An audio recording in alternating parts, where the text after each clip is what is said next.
I've been down the rabbit hole. I'm in too deep. I can't stop. I don't care about anything else.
In 1815, a mysterious veil of dust began to spread over the Earth.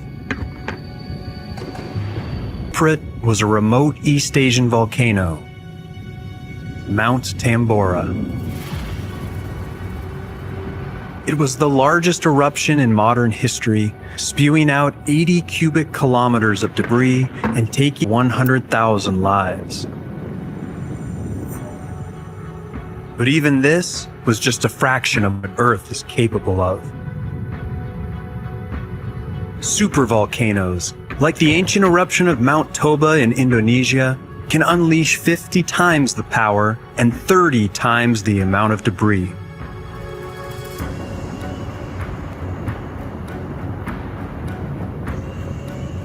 An eruption of this scale today would be catastrophic, potentially claiming up to 1 billion lives.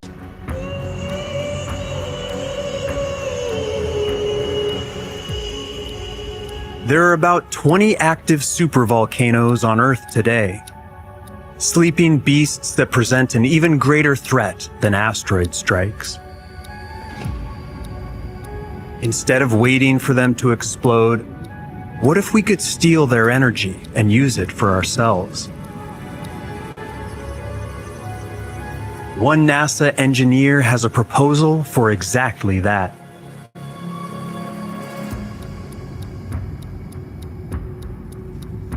The idea is to drill a series of bores several kilometers deep around the outside of the magma chamber. Cold water would then be injected down into the rock, become superheated, then get pumped back to the gradually cooling the magma. Hydroelectricity, but with lava. The location of the boreholes will be critical. Drilling too close to the chamber itself would risk triggering an accidental eruption.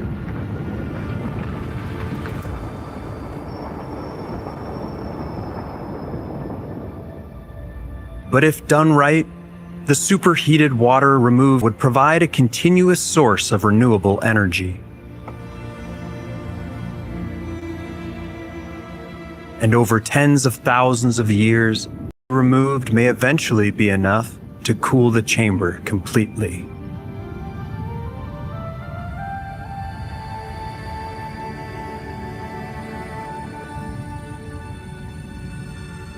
To fully protect civilization, we will have to neutralize not just every existing supervolcano, but all future ones.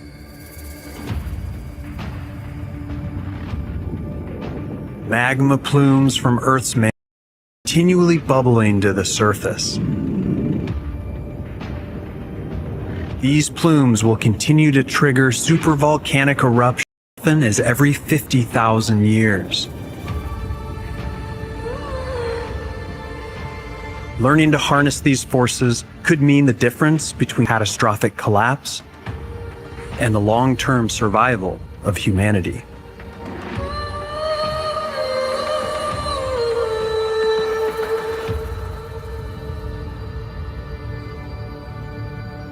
But it's supervolcanoes we will have to manage. All right, so this is my today's blessing. It's a few days ago, but it's all the same thing. You have everything you need to start. Stop waiting for the perfect moment. I mean, the cliches. I mean, my bad. Wasting your time. From the lithosphere to the atmosphere, each of Earth's layers are prone to shocks that can threaten civilization and life itself.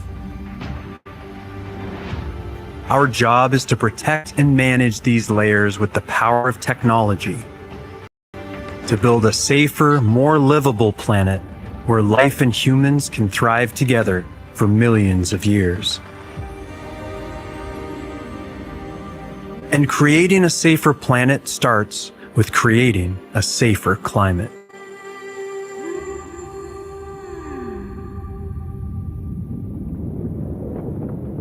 In 1991, the eruption of Mount Pinatubo ejected 20 million tons of sulfur dioxide into the stratosphere, reflecting sunlight around the world and causing global temperatures to fall degrees Celsius for nearly 2 years. The cooler temperatures even slowed the pace of sea next decade. With global temperatures and climate catastrophes on the rise, this event inspired a bold idea. Artificial volcanic eruptions. Like putting sunscreen on the Earth, spraying sulfur dioxide high in the stratosphere would reflect sunlight and temperature.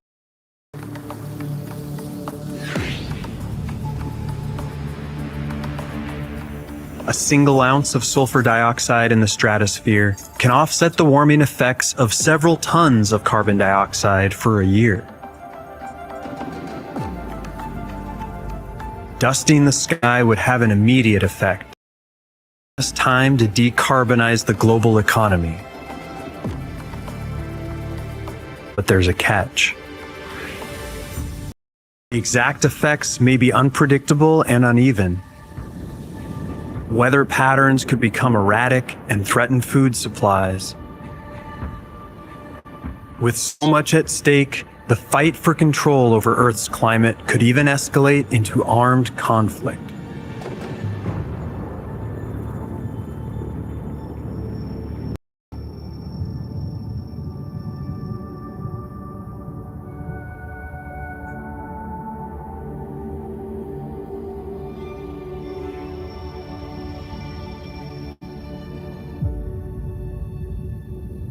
A team at T has developed a concept for a giant solar shield out in space, thousands of kilometers across. Placed where the gravitational pull from the Sun and Earth balance out, it could reduce sunlight by 1.8%, just enough to bring temperatures down to pre-industrial levels.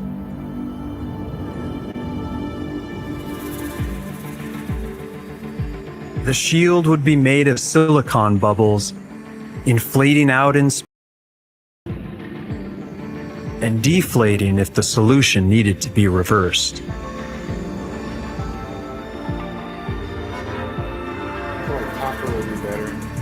To block enough sun, this solar shield would have to be absolutely massive, about the size of Brazil.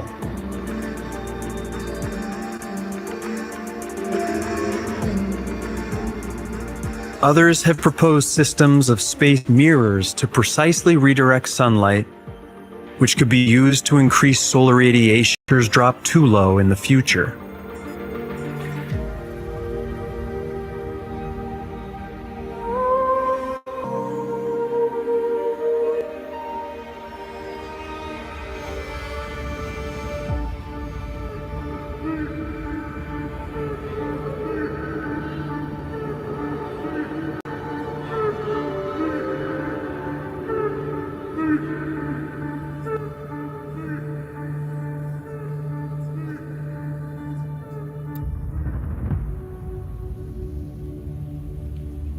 Large ecosystem engineering can go a long way in securing the stability of Earth's systems.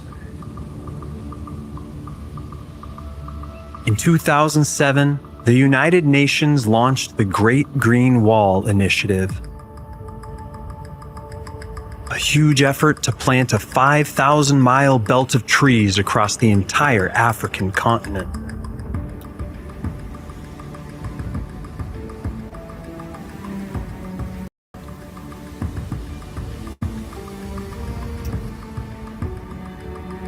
This vast new forest will not only suck up 250 million tons of carbon, but also combat desertification, increase food security, and create millions of jobs.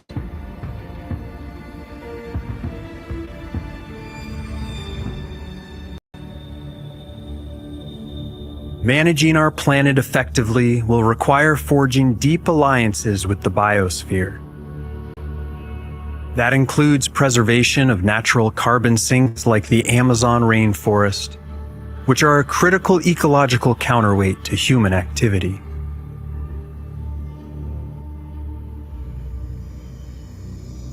But in some cases, that may also mean bioengineering new forms of life itself.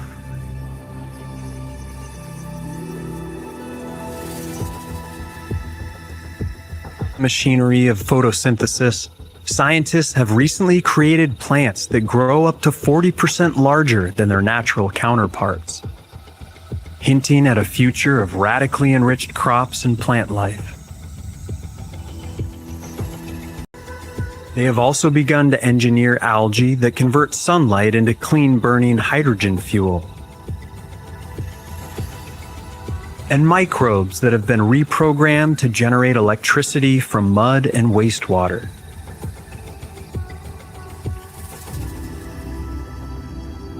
But most dramatically, we are now on the path to creating a hybrid woolly mammoth by tweaking the genes of Asian elephants.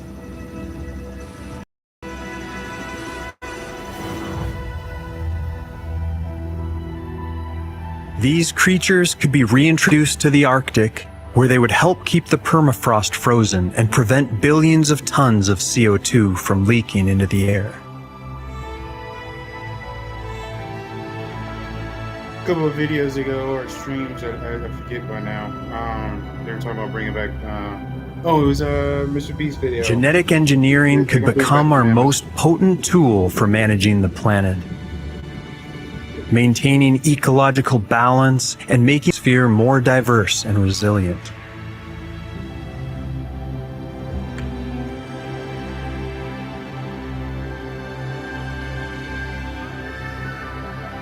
The wonders of the future not be built with concrete or circuits, but with cells.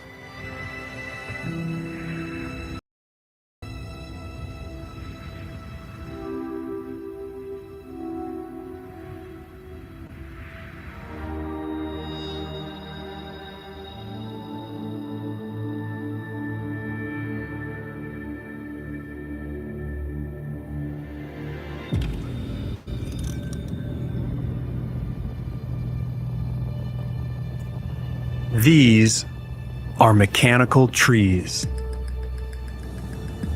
They mimic the real thing by soaking up carbon onto special plates that act like leaves. Once captured, the carbon can be buried or recycled, and the cycle repeats.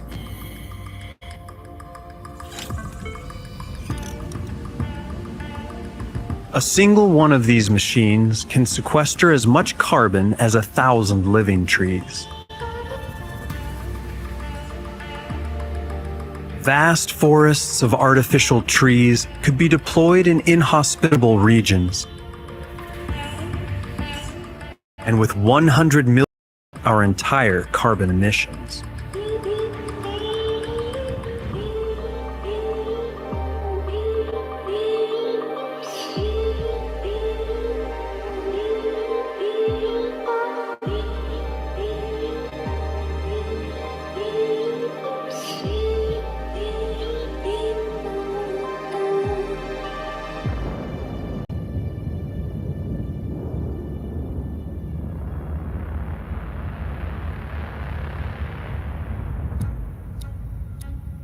Excess carbon dioxide in the oceans is weakening food chains by causing the water to become more acidic.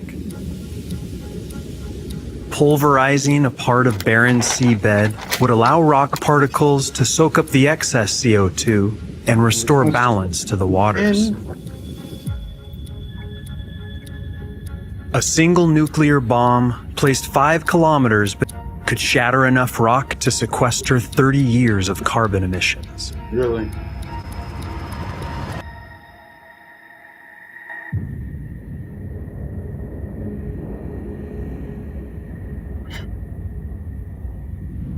I gotta use the restroom. Dr. Pepper is freaking going through me.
The bomb would have to be massive, potentially over 1,000 times more powerful than Tsar Bomba, the largest nuclear bomb ever dropped.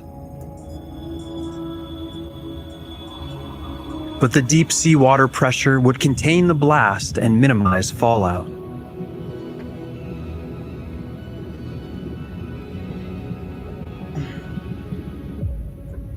The best location could be the remote Kerguelen Plateau, where the seafloor is mostly barren and rich in basalt rock.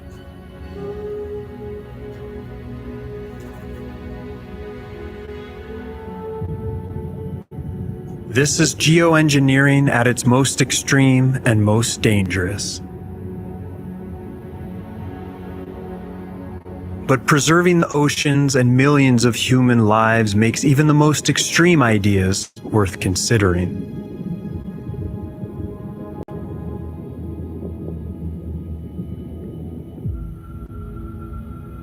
For a safer way to manage the seas, we don't have to go far. Artificial reefs, built from sunken ships and man-made materials, can become bustling marine cities, with some studies showing fish abundance increasing up to 20 times compared to bare seabed.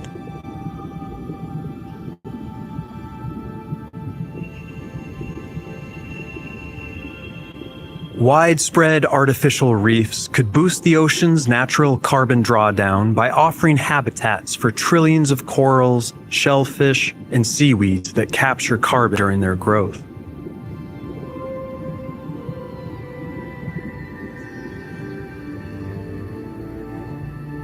On a massive scale, these reefs could offer powerful natural defenses, reducing erosion and storm surges by absorbing wave energy.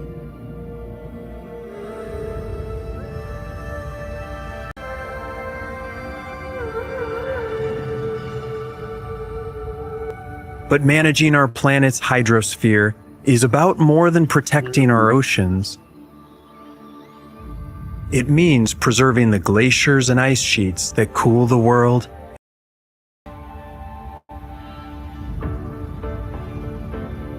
This is the Thwaites Glacier in Antarctica, a massive ice sheet that spans 75 miles. Rising ocean temperatures are causing warm oceanic currents to wind their way underneath the glacier, causing it to and destabilize. If it collapses into the sea, trigger up to 10 feet of sea level rise, flooding coastal cities around the world. To avert disaster, a geoengineer at the University of Lapland has a bold plan. The idea is to construct a massive water curtain around the glacier, designed to block warm ocean currents from reaching the underside of the ice. Is that white?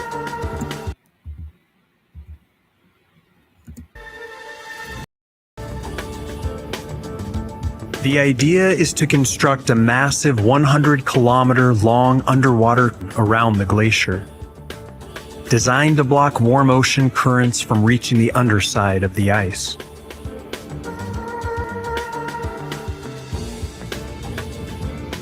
This vast undersea barrier would be engineered to withstand collisions with icebergs and could be removable if problems arise.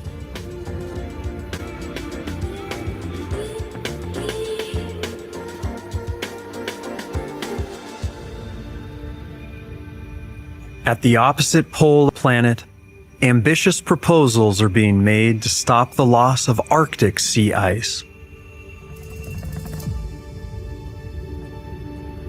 Vast fleets of wind-powered pumps could draw seawater to the surface during the winter and spray it over the surface, where it would rapidly freeze in the frigid air.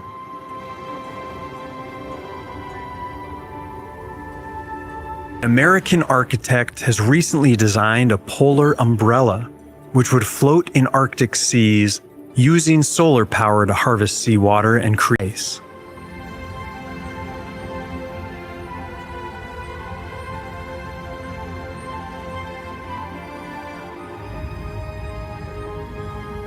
Deployed in the fastest melting regions, these umbrellas would cast a cooling shade that would lower surface temperatures and rejuvenate the Arctic ice.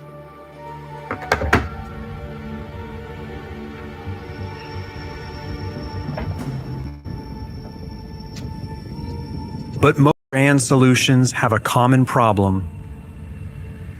They each require enormous amounts of resources and energy. Where do we get the power and materials? And how will the insatiable demand for energy shape Earth's future?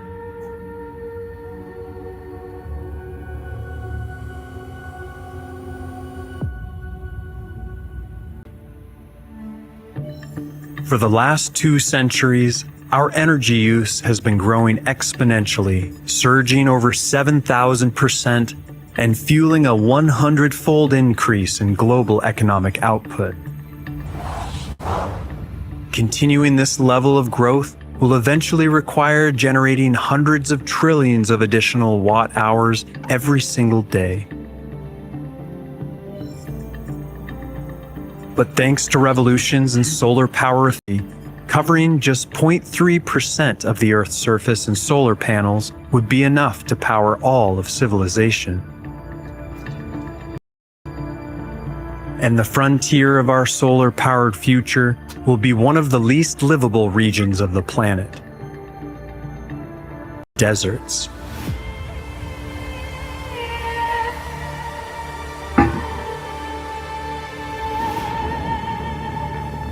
Deserts provide ideal conditions for solar power with their vast, flat landscapes, abundant silicon, and constant sunlight.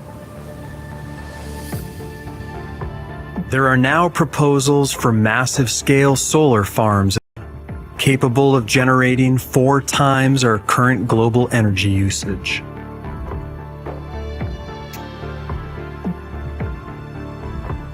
But covering over 20% of this desert dramatic side effects.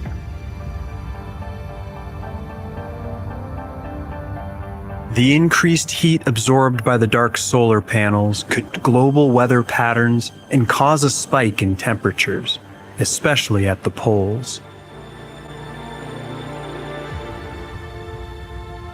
No matter how or where we get our energy, producing too much on planet will eventually be deadly. If our consumption grows at just 2% per year, we will use up all the energy available to Earth in as little as a few hundred years. But the real problem is that the waste heat from energy production at this scale would heat the Earth by over 20 degrees Celsius, which would make large parts of the planet uninhabitable. This will be the defining challenge of the coming millennia. How do we balance continuous energy growth with a safe, stable planet?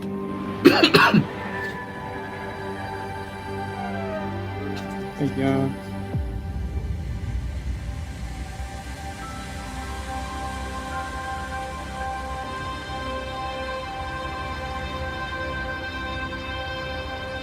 By placing large-scale solar power arrays in space, we could capture uninterrupted sunlight nearly 24 hours a day, then lasers or radio waves.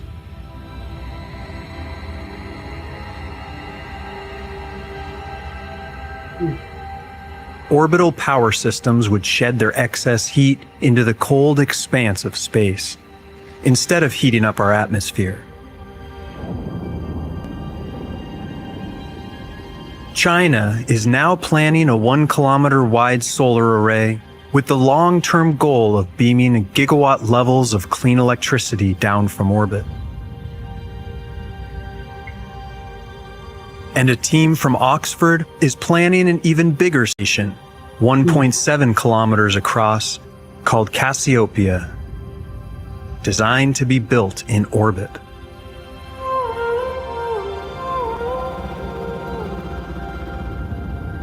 But collecting the power in space and beaming it down still has its own waste heat problems, as energy is still being added to the Earth's system. The solution is to move our power-hungry industries entirely into space.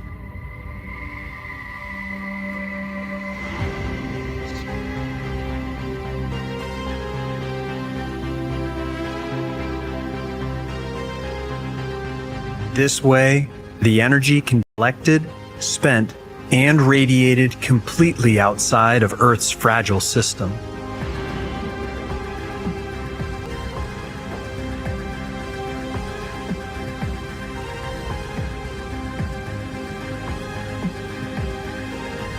As material into space efficiently, we need something incredibly audacious.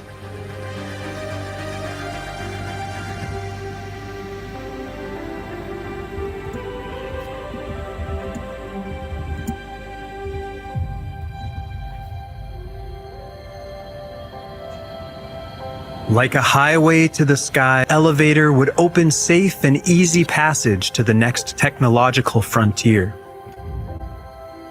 enabling the build-out of next-generation space infrastructure.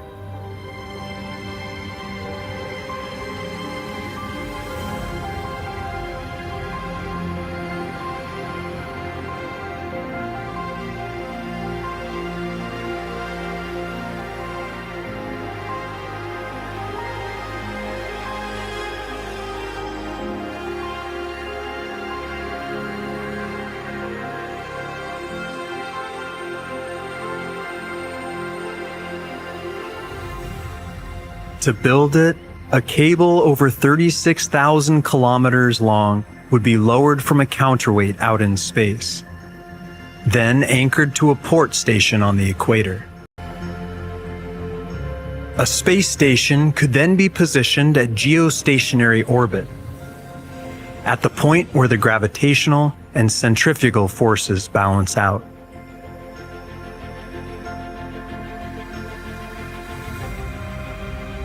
Laser or nuclear-powered rail cars would ascend the cable, carrying multiple tons of cargo at a time, which could drive launch costs down to under $100 per kilogram.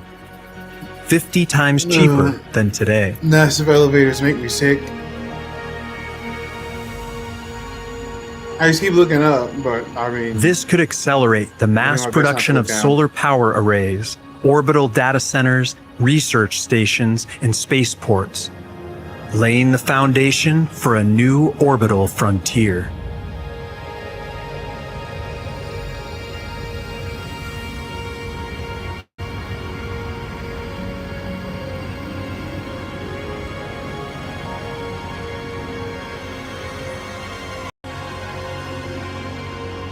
But building this beanstalk to the heavens would be a daunting engineering prospect, requiring tether materials far stronger than anything that exists today. And moving history into space comes with its own major risks, especially space debris. Pieces of scrap metal as small as a fleck of paint can tear through satellites and infrastructure, creating even more debris and causing a chain reaction of destruction known as the Kessler syndrome. To solve this, AI-guided laser systems could rapidly identify and deflect small debris.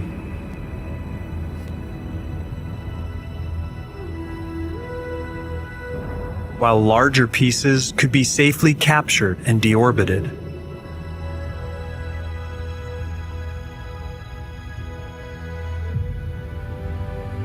If we can neutralize these risks, then a space elevator could be just the beginning of an even greater vision of our planet's future.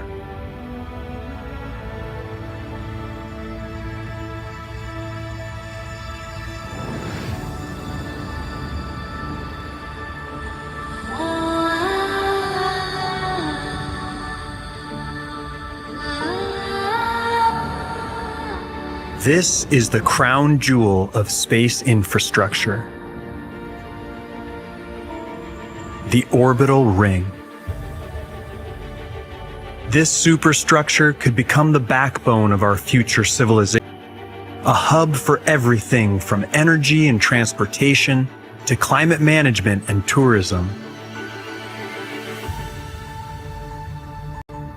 In its basic form, a simple ring of wire would orbit the Earth around 200 kilometers up, with a stationary platform magnetically levitated above the spinning ring.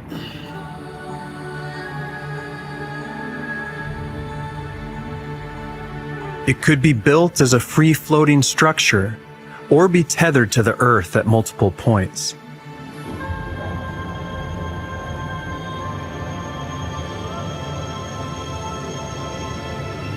We'll see. We'll see. If it's successful, it's like most sky hooks and even hanging skyscrapers could dangle beneath the ring, serving as launch points, research hubs, or cities in the sky.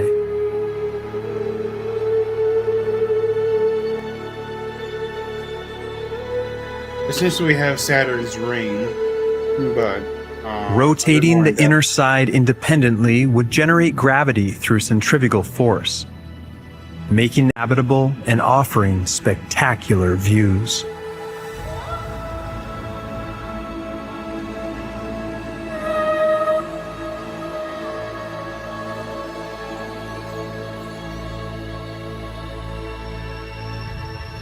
While no current technology can simulate gravity on the outer edge, it could still serve as a zone for microgravity industries and research habitats.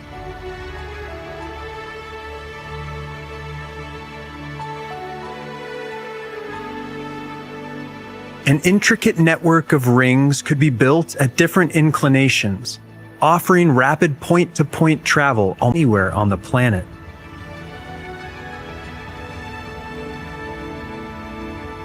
These layers could extend far outwards, even potentially networking with the moon.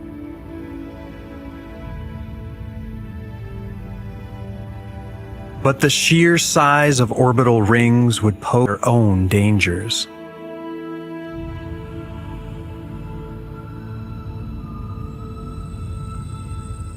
A shadow the width of the ring itself would sweep over the Earth each day.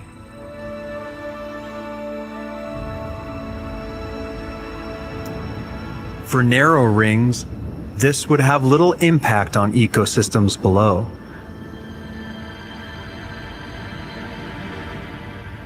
But wider rings, stretching over 1,500 kilometers, could cause major disruptions to the climate, blocking out the sun for an hour or more daily.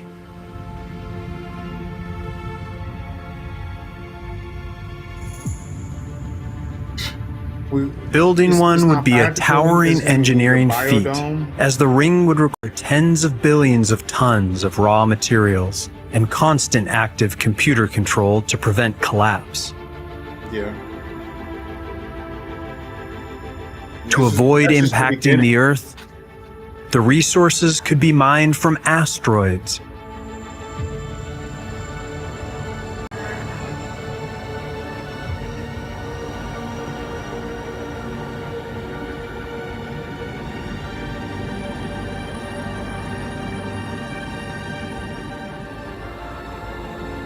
This may all seem like a far-off dream, but there are already proposals for prototype orbital rings that cost as little as $9 billion. It's not the money that they're worried about.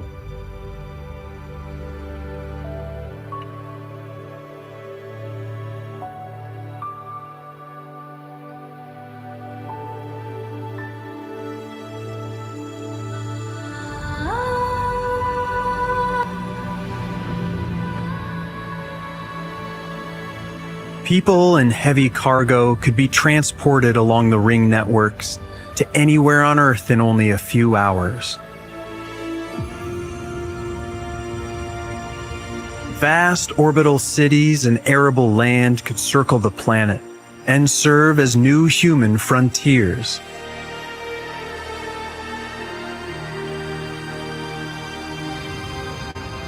And with energy and heavy industry woven into the ring, we could scale our growth without disturbing the planet, preserving Earth as a sanctuary for life.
Of course, it's gonna be a stepping stone for fucking something bigger. The universe is supposedly ever expanding.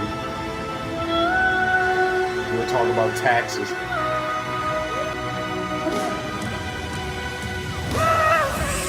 How many of these light cycles are gonna waste talking about taxes?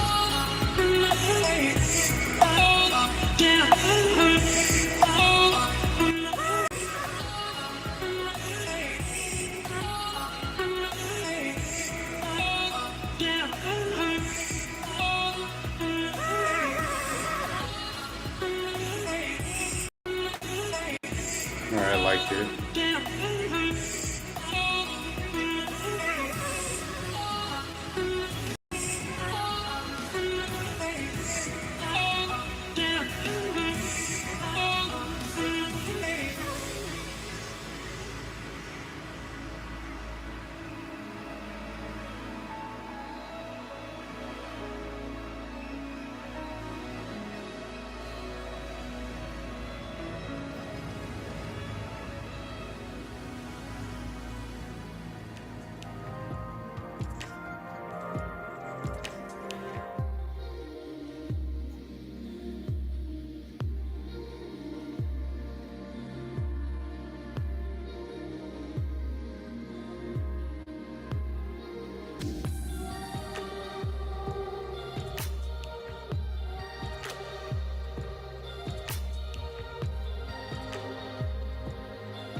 Visions of alien life.